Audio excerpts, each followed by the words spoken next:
народный лекарь Никон Алексеевич Васильев. Во время съемок ему было уже 98 лет.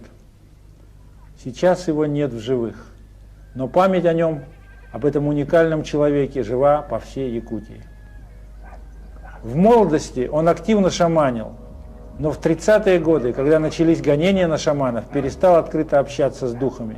Однако свою лечебную практику он не бросил.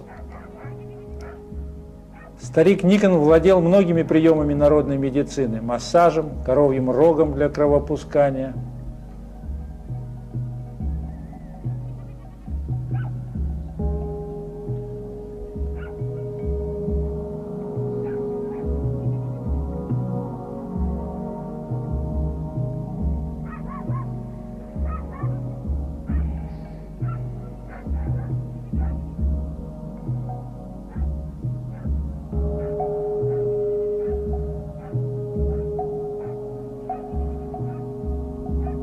Каждый год в период травостоя он уходил в тайгу, в известные ему одному места, собирать лекарственные травы и набираться силы.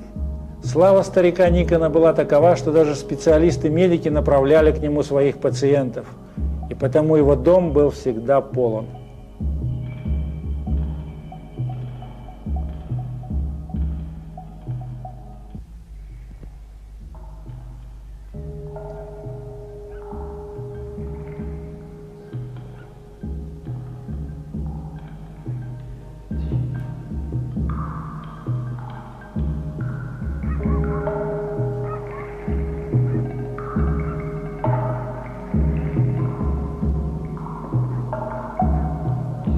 Этот мальчик, как и его брат, слеп от рождения.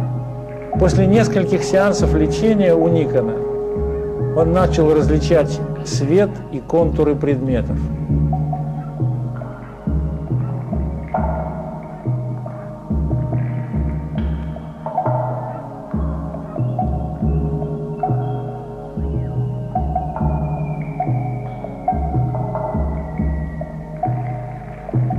Роду, которому принадлежал Никон, когда-то было предсказано дать миру 9 поколений великих шаманов.